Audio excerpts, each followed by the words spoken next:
so long it's like alchemy. All right, what's good, y'all? Here we go. So this is the first, and I realize I got so many questions, man. I'm gonna try to do this weekly and break this down. Now, there was many of you, the most popular question was, what's good with Javale McGee? Now, right as I turn this camera on, let's go to the actual news of this. Chris Haynes, free agent center Javale McGee has agreed to re-sign with the Golden State Warriors, y'all. And I'm gonna be honest with you, I'm surprised.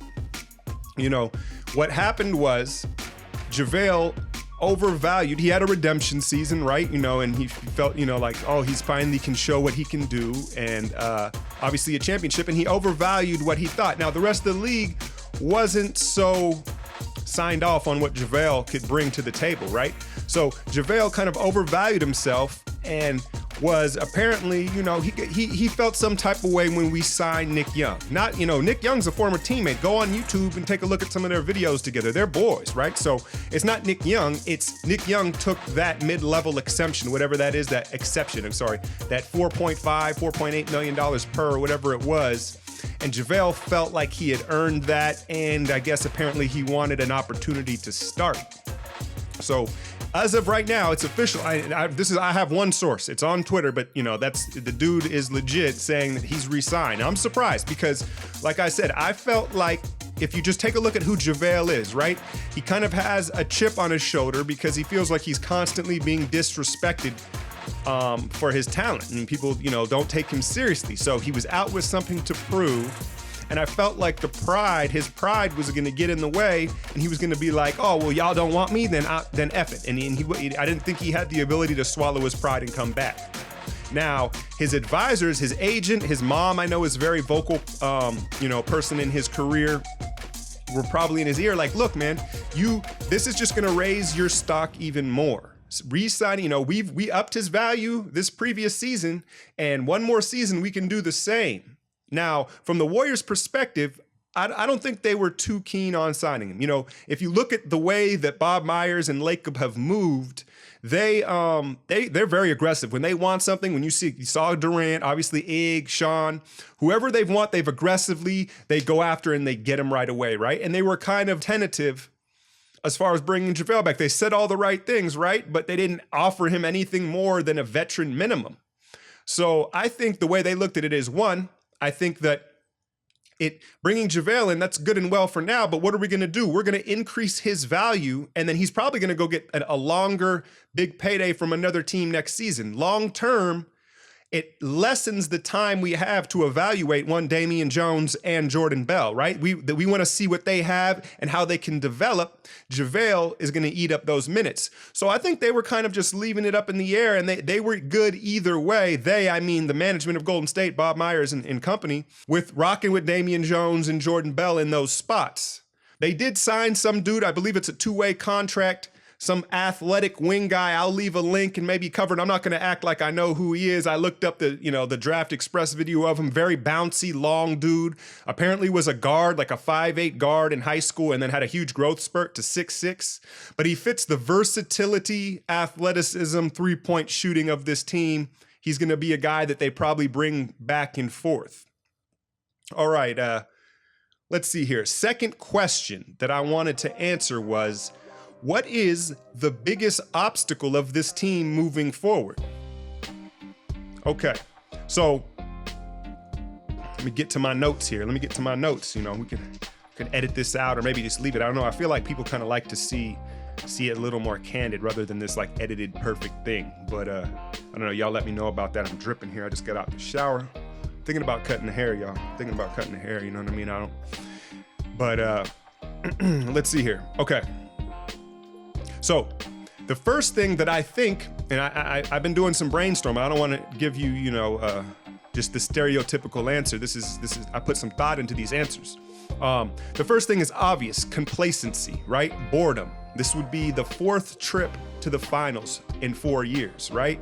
And so the grind of the regular season, we've heard it before, right? And if they can stay engaged throughout the season. So I think the biggest obstacle really is themselves. I know that's cliche to say, but it's them staying engaged and obviously healthy, right? But if we're gonna look at teams, now the obvious team, right, is the Houston Rockets. But I'm just not I'm not convinced, man. I just don't think the Chris Paul Harden experiment is gonna work. I think Chris Paul and his Napoleon complex it's too deeply ingrained in who he is. His neural pathways at, what is he, 30? He's young, 31, maybe 30. His neural pathways for pounding the shit out of the ball and giving up the ball on his time, they're just too strong. And it's just a habit that he can't break at this point in his career. And it's just my gut, man. I don't think Houston, I like the PJ Tucker move. I thought that was an underrated move, but I just don't think that experiment is going to work. And I wouldn't be surprised if come All-Star break, if the Rockets are shopping Chris Paul. Because remember, he'll be a free agent again. I don't know what kind. This could be one of the most craziest swappings of players, star players we've ever seen in this next 18 months here. So not Houston, okay? Minnesota, Jimmy Butler, man. Now, Karl Anthony Towns is going to take probably another half step, right? I mean, he's already very good and very polished, but his work ethic, he seems like his career trajectory is gonna continue to arc up as we expect it to, right? Jeff Teague, I'm not a huge fan of, and he's all right. He's all right. I don't know about paying him that much, but Jimmy Butler, I listened to a Jimmy Butler interview on Bill Simmons. Y'all go back and look at it. It's like a week or two old, the Bill Simmons podcast. And I do not like Jimmy Butler, man. He came off as just a phony, egotistical asshole, man. And I know you could say that about a lot of athletes, but that was just my gut. And so you remember you hearing the rumors in Chicago, they were calling him hostile takeover, right? That none of the Bulls players like Jimmy Butler. Well, after listening to that Bill Simmons pod, I fully believe that, man. I fully believe that. I think that Jimmy Butler, the person, I don't know, man. I don't know. Karl is not an alpha, so I think Karl will fall back, which may stunt and hurt his growth. But Jimmy Butler, man, I don't know, man. I don't know. Plus Tibbs, I think the team needs some time in the oven, if you will. They need to cook. They need to build some chemistry. And then I do question Tibbs. Everybody says he's learned not to grind and wear his players down. But again, go back to the Chris Paul thing. It's kind of in his DNA. So we'll see what that team looks like come early April. Who's healthy and who's happy. So that, to me, is, Houston and Minnesota. Obvious teams that are they the biggest threats? No, they're threats, okay? I'm going to skip over San Antonio. I don't like what they did. They paid Pau Gasol like $43 million. Isn't he 40? Did they give him $1 million for each year of his life? I don't know, man. But I'm going to skip over San Antonio. Rudy Gay, Achilles injury, right? That if you take a look at the history of that injury, it takes 2 seasons to get your bounce back. So San Antonio's out the way. That leaves the Oklahoma City Thunder. Now, y'all say, come on, man, out. It's just Russ and PG. It's just Russ and PG. Now, what's their GM's name? Pritchard, right? Pritchard, he's a savvy dude. Now, here's the concept. Westbrook and Paul George are both up as free agents this summer, right? So it's an all-in season for Oklahoma City. A very underrated move that they made was pick up Patrick Peterson, stretch 4-5 guy. Remember he played at Kentucky, along Anthony Davis. That's when I first noticed him and I liked his game. But my point is Pritchard's not done, okay? Because they're all in on this season. It's an all or nothing season. So these disgruntled stars, a Chris Paul, I think Jimmy Butler's there with Tibbs to go, but things are, everything's shifting around. Kyrie, we're seeing all these stories break, right? Pritchard's gonna add another guy, whether it's Melo, or who knows what player will become available by the new trade deadline. By the way, y'all, it's like a week before the All-Star break. But Pritchard's gonna make another move, and Oklahoma City's gonna go all in on this season. I like the Westbrook-Paul George pairing better than the CP3 Harden one. Paul George is just better off the ball, and he plays some defense.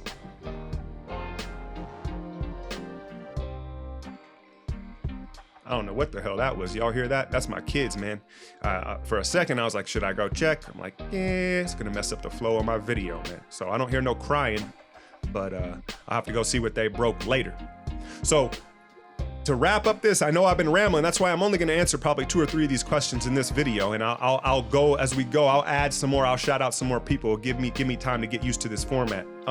Oklahoma City, I think, is gonna be the biggest threat in the Western Conference to the Warriors because I feel like they're gonna add a 3rd star, and I think they're all in on this season, and they're gonna trade one of Cantor or Adams because it's all about beating the Warriors. Do they really need a center to play the Warriors? So look for one of their 2 centers to move for another versatile wing player. Where do you think Kyrie Irving will go? And that's Marshawn. You know, and the reason why I know I said I'd shout y'all out, I'm taking the questions that like multiple people ask because I figured they're the most popular. Marshawn asked that one. You know, the biggest threat. I can't even read that name, man. My bad, y'all. But where do I think Kyrie's going? This is the hottest story right now. You know, I'm sure you've heard the Stephen A stuff, right? LeBron's got to hold himself back, you know, from whipping Kyrie and you know, it's crazy, man. And I as a Warriors fan, all you could do is sit back and kind of grin and laugh about this situation, right?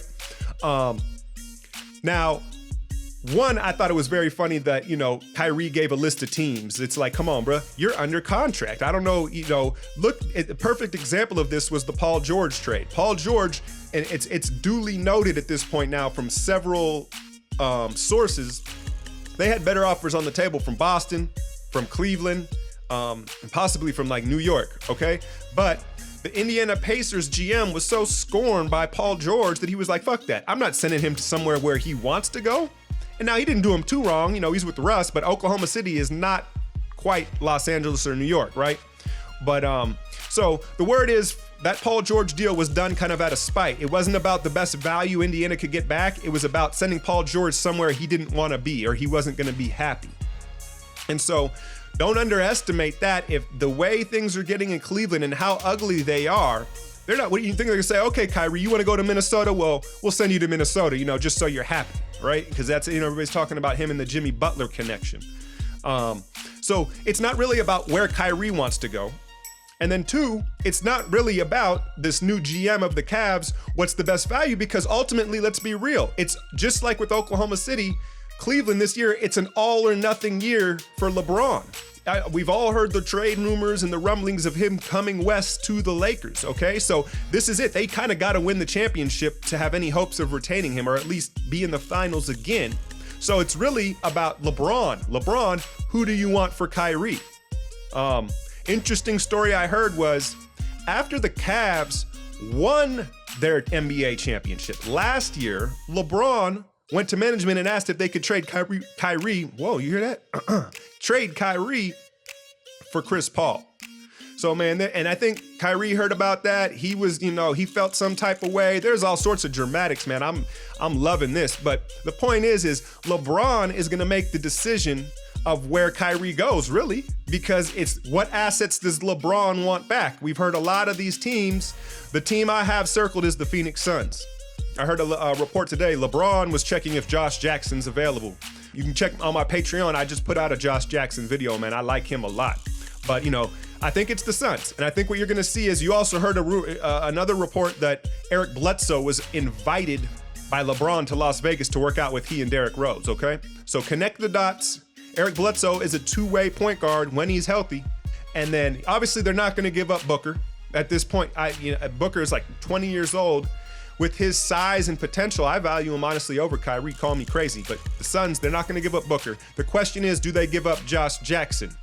I don't know. I really like the pairing. Again, I did a breakdown video of him on my Patreon, but I really like the pairing of Josh Jackson and Devin Booker because they fit so nicely together. One is more of a defensive slasher energy guy, and then you know what Devin Booker is, 70 points in Boston last year, just straight gets buckets, okay?